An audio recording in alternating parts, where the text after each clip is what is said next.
For centuries, there was this one single idea that pretty much dominated how we thought about the future of humanity. And it was a scary one, that population growth will always outpace our ability to feed ourselves. It felt like an iron law of nature. But what if that entire idea was completely backwards? What if more people wasn't the problem, but was actually the very thing that sparked the solution? Well, today we're going to dive into this incredible flip in thinking, all thanks to an economist named Esther Boserup. So, to really appreciate just how revolutionary her idea was, we first have to get a handle on the old way of thinking, and that's something called the Malthusian trap. The Malthusian model is actually pretty simple. It says that the food supply is basically a hard ceiling. You can't really get past it. Any new agricultural tech is just some random lucky invention. So population can only ever grow up to that ceiling and no further. In other words, population is the dependent variable. It's just a result of how much food we can make. And then, in 1965, Esther Boserup comes along and publishes a book that just completely turns all of that on its head. She basically argued that we had the whole cause and effect relationship completely wrong. So check this out. This is the core reversal right here. Malthus said food supply dictates how many people there can be. Boserup, she argued the exact opposite. She said population growth is the thing that happens on its own. It's the independent variable. More people creates pressure, and that pressure is what forces us to get creative and figure out new ways to grow food. So, population drives innovation, not the other way around. This right here is the heart of the whole idea. It's not about some lone genius inventing a better plow in their garage. It's about a whole community realizing, hey, our old ways aren't working anymore. We have too many people. And that necessity forces them to find a new path forward. So how does this engine actually work in the real world? Well, Boserup laid out this really fascinating step-by-step process she called intensification. And it all comes down to this one simple concept, the frequency of cropping. See, it's not just about whether land is farmed or not farmed. It's a spectrum. As the population gets denser, people can't afford to let a field rest for, say, 20 years anymore. They're forced to shorten that rest period, what's called a fallow period. And in doing so, they move through 5 very distinct stages. Okay, let's walk through this. At stage 1, forest fallow. You might clear a patch of forest, farm it for a year, and then let it regrow for maybe 25 years. Nature does all the hard work of making the soil fertile again. Your main tools are just an axe and fire. But as more people show up, you're forced to shorten that rest time. Now, instead of forest, you get tough grasses and weeds. Fire doesn't work so well anymore. You have to start using a hoe. Then, get to a short fallow system, and now you need a plow pulled by an animal just to break up the ground. See? Each step isn't really a choice. It's a forced reaction to the new reality on the ground. And this brings up a really crucial distinction that Boserup made. She separated the kind of tool from the make of a tool. The kind of tool you use, like a digging stick versus a hoe, is dictated by your farming system. It's a necessary adaptation. But the make of the tool, like whether your axe is made of stone or factory-made steel, that just reflects how industrially advanced your society is. That's the random, fortuitous improvement Malthus was talking about. This means agricultural tech isn't random at all. It's a predictable response to population pressure.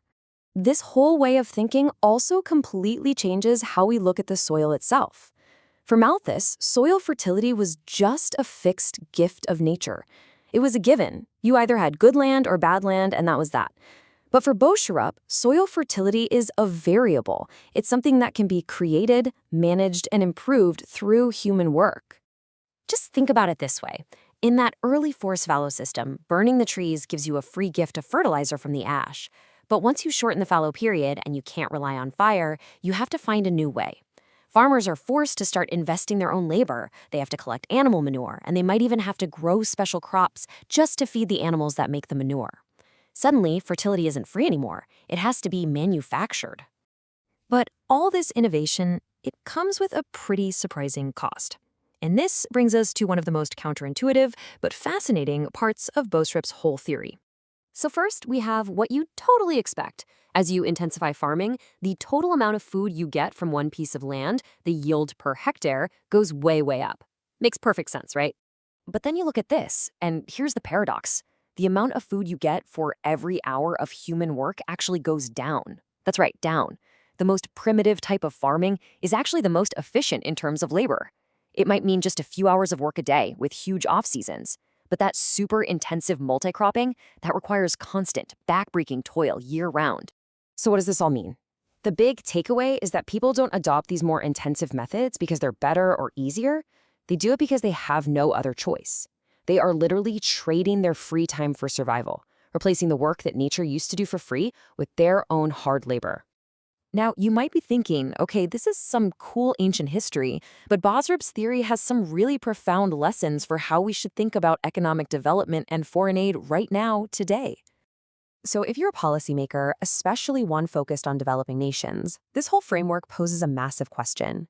Is a growing population a crisis you need to stop, or is it an engine for innovation that you need to fuel? The takeaways here are genuinely transformative. First, her work completely rejects the kind of Malthusian doom and gloom that's so often aimed at developing countries. And second, it shows that population density isn't automatically a barrier to development. It can actually be the very catalyst that drives it. So the policy implication becomes pretty clear. Don't just send food aid. You should invest in tools, in infrastructure, and in secure property rights that let this natural process of intensification actually work. And, her model also points out a huge flaw in classical economics. This idea that there's an extensive margin, basically a bunch of empty, virgin land just sitting there waiting to be farmed.